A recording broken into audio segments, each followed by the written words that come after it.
of all, our heartiest congratulations for making India proud and for your BAFTA nomination for the White Tiger. Thank you. Thank you.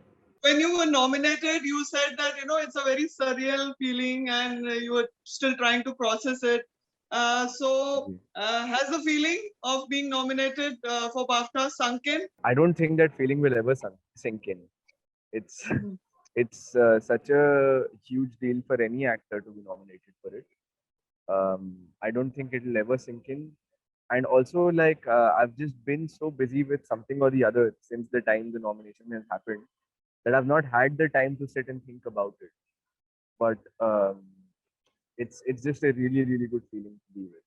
So are you keeping your fingers crossed? I mean, do you think you will actually win the award too?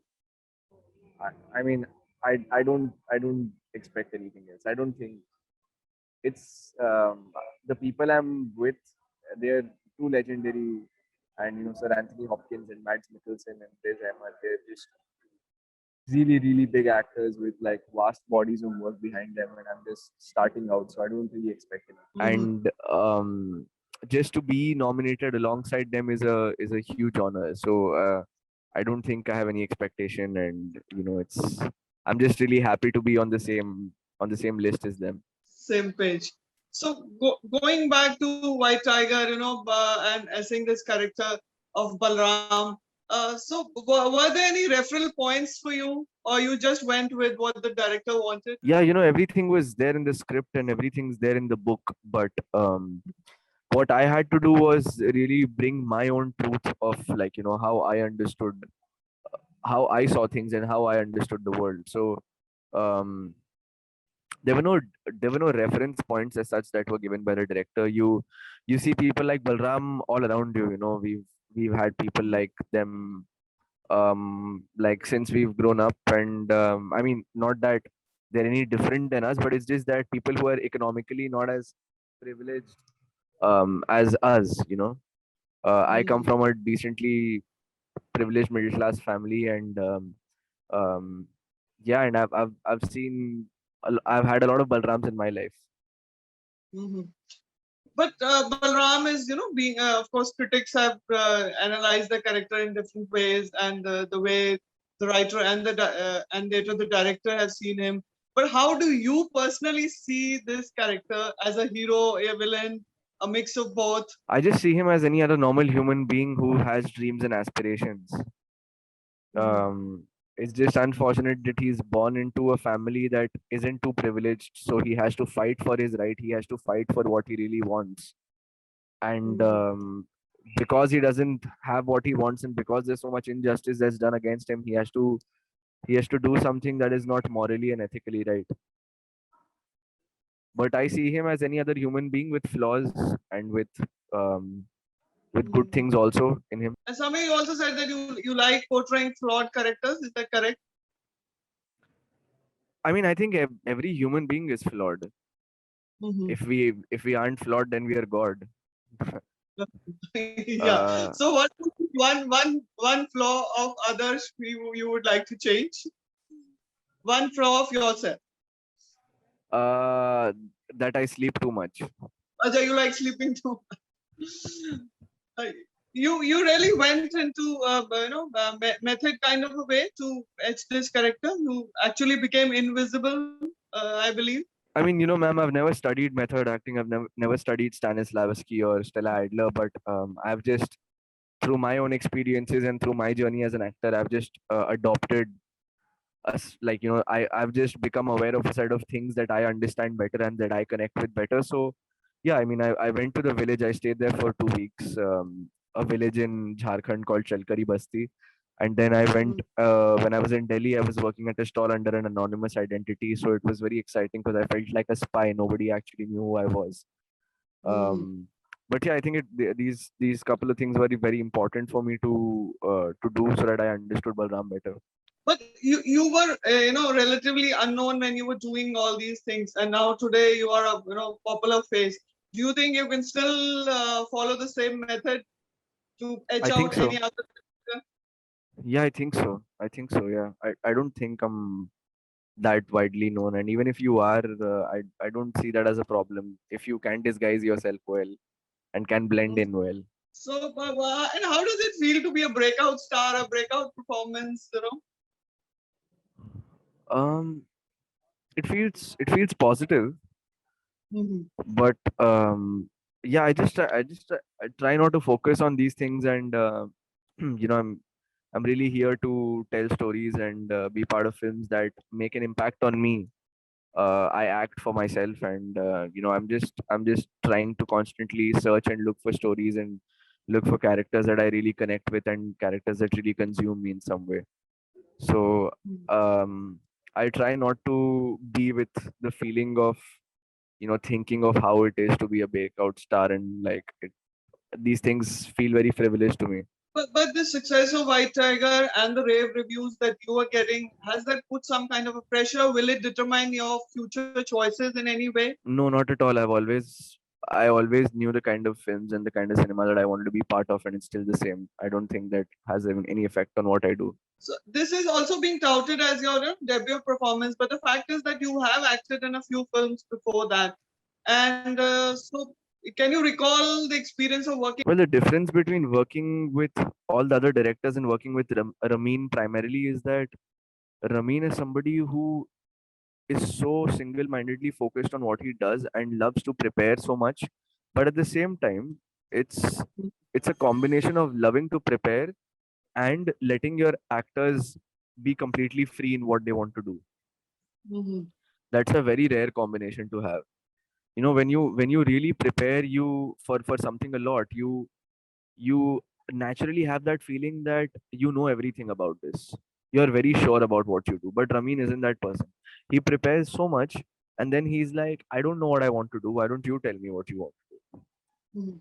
So that feels very liberating as an actor, because it suddenly becomes a very collaborative process. It doesn't feel like a one-way street. And while working in the film, while shooting with actors as good as Rajkumar Rao, did you ever even wildest dream imagine that after the movie everyone will be talking about you rather than him? You kind of I shouldn't be saying it, but you are the star there, and even an actor of Rajkumar Rao's caliber seems a little overshadowed. No, not really. Rajbhai is a legend, and it's unfair of me to be talked in the same breath as him. I'm just starting out, and he's been a huge source of inspiration for me through my growing up years. You know, the kind of choices he makes as an actor, and then the kind of hard work that he puts into it. It's a very, very rare quality to have here in India, and I really, really look up to him and as an actor. And I've had the privilege of knowing him as a human being, and he's such a gentle, warm, genuine human being. Um, Mhm. yeah, I mean, I just played Balram Halwai, which is the central character of the stories, which is why people are talking about me. But there's no comparison. Rajbhai is a legend, and I'm just starting out. So is Balram behind you now? I mean, or the character still lives in you at some level?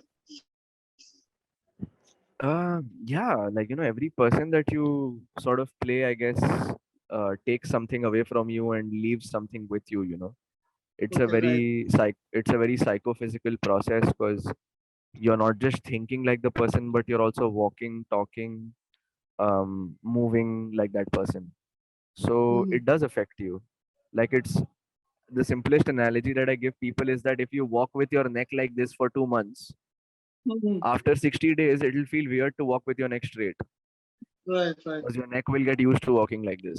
So it's as simple as that. When you play any person, you walk like them, you do things like them, and then suddenly when you come back to being yourself, you feel a Mhm. little strange. You see remnants of that character in you. So yeah, I do see remnants of Balram in me. I don't know what they are exactly, but in Mhm. moments I do feel like Balram.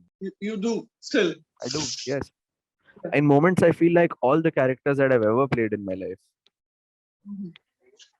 And I believe you can mimic animal sounds. Did you can? Yeah. Yes, I, So I do some animal impressions. did you try mimicking the sound of a white tiger? No, that's a very hard one to mimic. I don't think Uh, I can mimic the white tiger. So you're also trained in classical music. Did you at any point, contemplate a career in that? I did, not in classical music particularly, but I wanted to be a playback singer at some point. Mhm. And I started doing playback when I was 13 years old.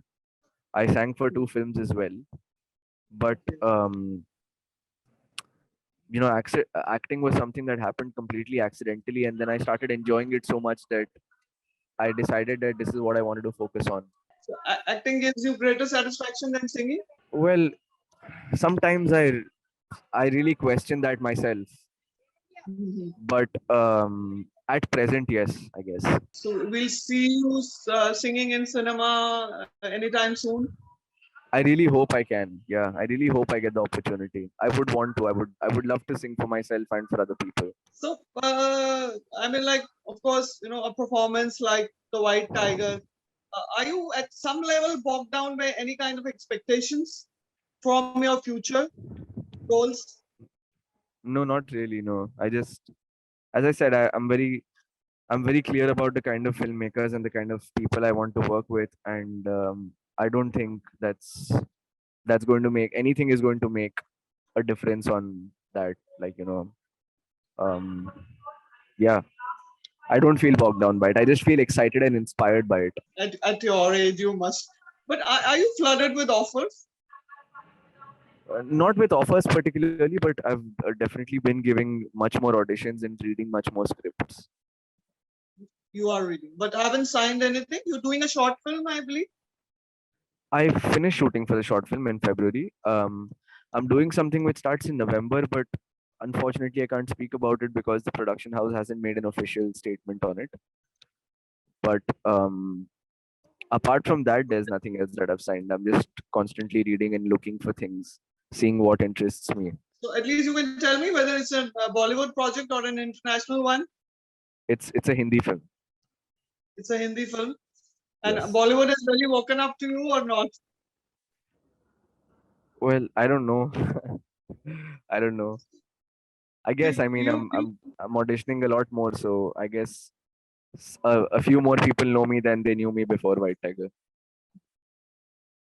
and you really wanted to meet Priyanka Chopra and Imtiaz Ali, while one wish has been granted, like even doubly so because you've acted with her. So have you been able to meet Imtiaz Ali? I did meet Imtiaz sir, yes. Okay. But when we met, we just spoke about Jamshedpur because I mean we both come from there, and we were just speaking about that. We got very nostalgic about our city. So how was it? How many years did you spend in Jamshedpur, and how was it growing up there? It was great, I'll never substitute anything for my childhood. It was the best childhood anybody could have asked for. Lots of playing outdoors, lots of masti, lots of so many stories I have from there. Such amazing food. Yeah, memories that will remain etched in my brain and my heart for the rest of my life. What brings you to Chandigarh? I was actually shooting for an ad with Harbhajan Singh. So Oh, yeah, so any thoughts on Chandigarh? it's such a lovely, peaceful city. I would love to come here again and spend some more time, trying out the food and going to different places. And working with Harbhajan Singh? Oh, Harbhajan Singh Share. is great. He's such a fantastic, fun person to hang out with. He's constantly joking, keeps the atmosphere very light on set. So, okay, Adarsh, nice talking to you, and I hope we can catch you later in Chandigarh itself. And all Yes. the best for the Thank you, future. ma'am. Thank you, ma'am. Thank you.